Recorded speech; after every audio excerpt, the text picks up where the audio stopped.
जय माता दी। भारतीय संस्कृति में माँ दुर्गा को अनेक शक्तियों और रूपों में पूजा जाता है।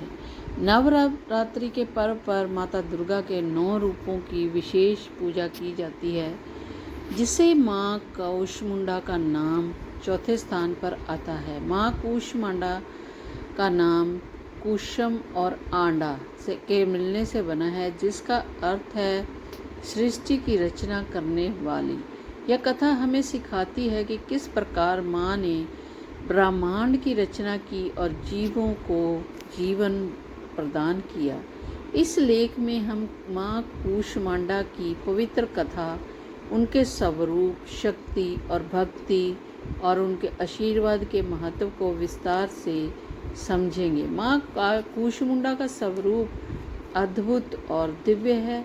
उन्हें आमतौर पर 8 हाथों वाली देवी के रूप में दर्शाया जाता है। उनके हाथों में विभिन्न शक्तियों का प्रतीक जैसे त्रिशूल, धनुष, बाण, कमंडल तथा अन्य महत्वपूर्ण वस्त्र होते हैं।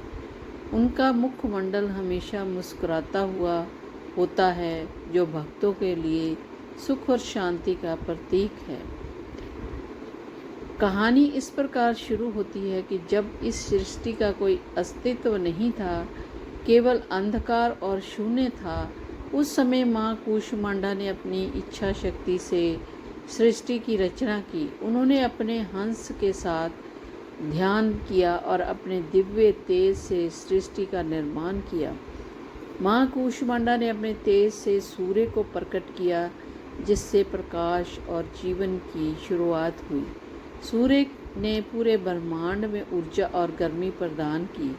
इसके बाद माँ ने पृथ्वी, जल, वायु, अग्नि और आकाश का निर्माण किया। उन्होंने हर जीव के लिए आवश्यक संसाधनों की रचना की, जिससे जीवों का अस्तित्व संभव हो सके। एक समय की बात है जब धरती पर अनेक दैत्यों ने आतंक मचाना शुरू कर दिया। ये दैत्य देवताओं का अपमान करते थे और मानवता को संकट में डाल रहे थे। देवताओं ने माँ कूष्मांडा से सहायता मांगी। माँ ने अपने भक्तों की रक्षा के निश्चय किया। माँ ने दैत्यों का सामना किया और अपनी शक्ति से उन्हें पराजित किया। उनके तेज और साहस ने पूरे ब्रह्मांड को सुरक्षित किया। इस प्रकार माँ कूष्मांडा ने अपने भक्तों की रक्षा की और उन्हें अपनी शक्ति का आभास कराया। माँ कूष्मांडा की पूजा विशेष रूप से नवरात्रि के चौथे दिन की जाती है। इस दिन भक्त श्रद्धा और भक्ति के साथ उनकी आराधना करते हैं।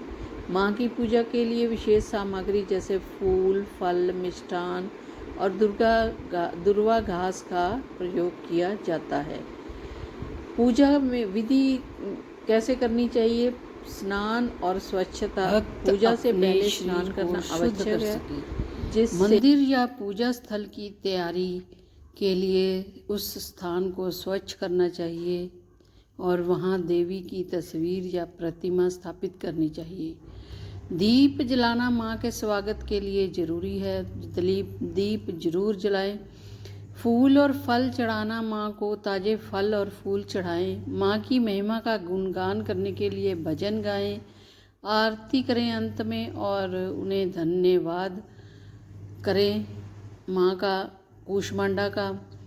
और माँ कूष्मांडा की उपासना से भक्तों को अनेक लाभ भी मिलते हैं। सकारात्मकता का संचार होता है। माँ की उपासना से मन में सकारात्मकता का संचार होता है और भक्तों को मानसिक शांति मिलती है। दुखों का निवारण होता है।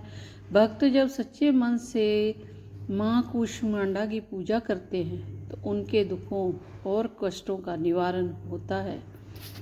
नई शुरुआत होती है। माँ कूष्मांडा नई सृष्टि की प्रतीक है, इसलिए उनकी पूजा से जीवन में नई शुरुआत की संभावनाएं बढ़ती हैं। सुरक्षा। माँ कूष्मांडा अपने भक्तों की रक्षा करती है और उन्हें हर संकट से बचाती है। निष्कर्ष यह निकलता है कि माँ कूष्मांडा की कथा हमें सिखाती है कि सच्ची श्रद्धा और भक्ति से माँ की कृपा प्राप्त की जा सकती है। वे न केवल सृष्टि की रचना करती है, बल्कि अपने भक्तों को हर परिस्थितियों में सहयोग प्रदान करती हैं। उनकी पूजा और आराधना से हम जीवन में सकारात्मकता और सफलता प्राप्त कर सकते हैं। नवरात्रि के इस पर्व पर माँ कूष्मांडा की आराधना करके हम उनके आशीर्वाद को प्राप्त कर सकते हैं। हम सबको चाहिए कि हम माँ कूष्मांडा की भक्ति में लीन होकर उनके आशीर्वाद से जीवन की कठिनाइयों का सामना करें और सच्चे मन से उनके प्रति समर्पित रहें। माँ कूष्मांडा का आशीर्वाद हमेशा हम पर बना रहे। तो माँ कूष्मांडा का पूजा का अर्थ है अपने जीवन में नई ऊर्जा और शक्ति का संचार करना। इससे दिव्य शक्ति की आराधना करके हम जीवन में आनंद और समृद्धि का अनुभव करते हैं। इस प्रकार माँ कूष्मांडा का जीवन और उनका योगदान सृष्टि के लिए अत्यंत महत्वपूर्ण है। हम उनके गुणों को अपने जीवन में उतारना चाहिए और उनके मार्गदर्शन में चलकर जीवन को सफल बनाना चाहिए। तो बोलो जय माता दी, जय माता दी।